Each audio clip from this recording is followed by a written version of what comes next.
Salem never sleeps, and this Thursday, November 6th, proves why. As old wounds reopen and buried secrets crawl back into the light, every character faces a test of loyalty, fear, and truth. From Stephanie and Alex's shocking discovery deep within Titan, to Gwen showing compassion in the most unexpected way. And Theo Carver's chilling confession that shakes Abe to his core. This episode unfolds like a slow-burn thriller where every scene reveals another layer of danger. So, settle in. Because this isn't just another day in Salem. It's the day when alliances shift, when ghosts whisper again, and when the DiMera legacy threatens to rise from the ashes. Morning sunlight filters through the dust-coated windows of Titan Industries, turning the air thick with silence. What was supposed to be a quick cleanup feels strangely uneasy, as if the building itself remembers every secret ever buried inside. Stephanie Johnson and Alex Kuriakis move through rows of forgotten files and rusted cabinets. They barely speak, their shared history fills the quiet louder than words. Then, with one careless tug, Alex drags a heavy box from the shelf. A sealed envelope slips out, landing face down on the concrete. He picks it up, wipes away the grime, and freezes. Printed in bold, black ink, Project Phoenix. Stephanie's breath catches. Alex, that name shouldn't exist anymore.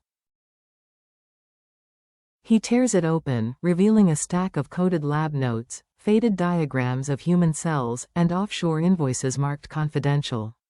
On the last page, a signature curls across the bottom, Dr. Wilhelm Rolf. Their eyes meet, fear, disbelief, and a grim understanding. This isn't history. This is a continuation. Then Alex notices it, a faint red blink on the far wall. A hidden camera, watching. Recording. Stephanie's whisper trembles. We're not alone. As they rush out, the camera silently pivots to follow. Somewhere, a figure watches their every move and smiles. Because once the phoenix stirs, no one escapes its fire. Across town, laughter echoes through City Hall. Paulina Price radiates joy as she finalizes plans for Chanel and Johnny's adoption celebration. Streamers, flowers, guest lists, she wants this to be perfect. But perfection shatters the moment Roman Brady steps into her office, shutting the door behind him.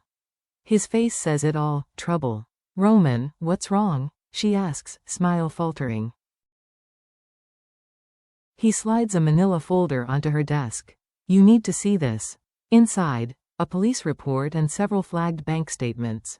Roman's voice lowers. A transfer hit your campaign charity last week. It came from a DiMera account, disguised as a donation. Paulina's pulse spikes. You're saying? I've been laundering money without knowing it? Roman nods gravely. Looks that way. If EJ's involved, this party could be cover for something bigger. She stares at the decorations around her office, once symbols of pride, now looking like bait in someone else's trap. Roman's tone softens. Be careful, Paulina. In Salem, joy can be the perfect distraction. Her hand trembles as she folds the report. For the first time that day, the mayor's smile fades completely. Behind the glitter of celebration, she smells smoke. The DiMeras are playing with fire again.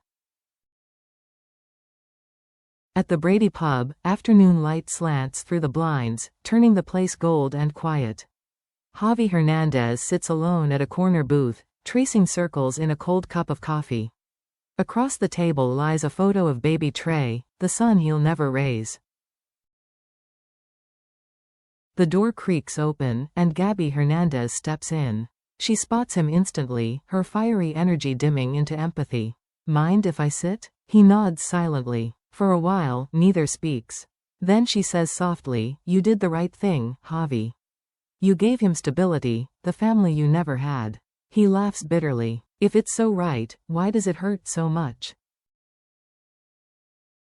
Her eyes glisten. Because love doesn't stop when you let go. It just lives somewhere else. The words hang between them, tender and raw.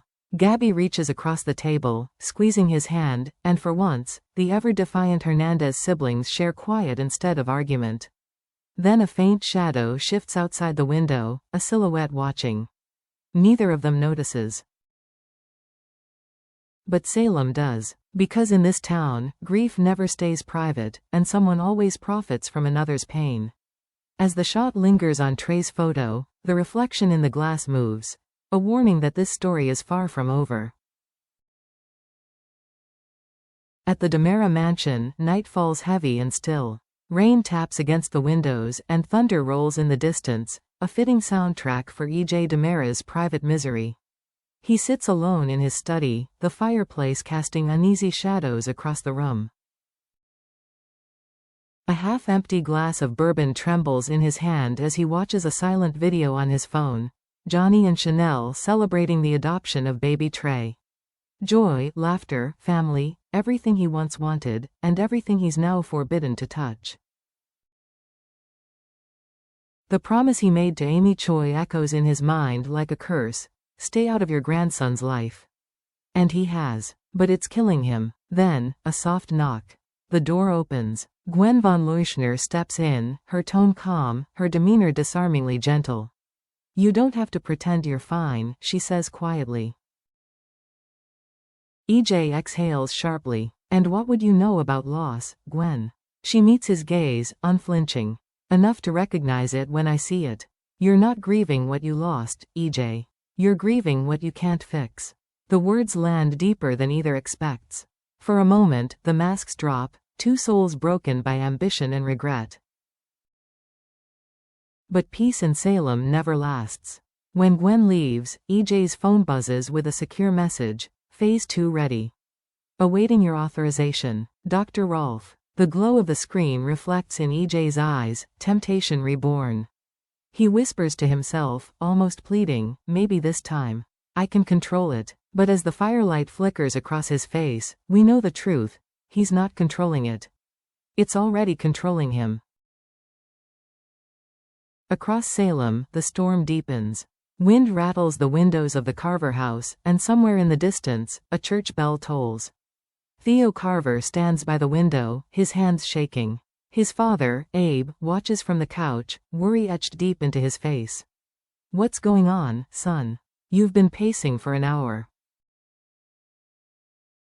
Theo finally stops, his voice barely above a whisper. "Dad, I saw Susan Banks tonight. At the cemetery." Abe frowns. "Susan? She's been keeping to herself since her release." Theo shakes his head. "No, Dad. This wasn't normal. She was talking to someone who wasn't there." He swallows hard before continuing. "She kept saying, 'We have to save the boy before it's too late.' Over and over. And then she looked right at me, like she was seeing through me, not at me." The air in the room turns cold. Abe remembers Susan's last vision, the one that came true the night tragedy struck Salem years ago. His voice drops. "What boy, Theo? Did she say a name?" Theo hesitates. "She didn't have to. I think she meant Trey." Silence. Then, thunder, close, sharp, unsettling. Abe rises, fear flickering in his eyes. If Susan's visions are returning, they can't be ignored. Because when Susan Banks says she's seen something terrible, it usually means it's already begun. Outside, lightning flashes, revealing Susan's silhouette standing in the rain, lips moving in prayer or warning. Her voice drifts through the storm, almost lost in the wind. The phoenix is rising again. And just like that, the fragile peace Abe thought he'd found crumbles into dread. Salem isn't safe. Not tonight. Not anymore. Thursday's Days of Our Lives isn't just another day in Salem. It's the spark that sets the next inferno ablaze. Stephanie and Alex have stumbled onto a truth too dangerous to keep hidden. Paulina's joy hides the fingerprints of a DiMera crime. EJ teeters between redemption and destruction. And Susan's cryptic vision might be the final warning before disaster strikes. Is Project Phoenix about to rise again? Or has someone even more dangerous than EJ seized control from the shadows? Drop your theories in the comments below, and don't forget to like, share, and subscribe for your daily dose of Salem drama. Because in Days of Our Lives, secrets don't stay buried, they resurrect. Every single time.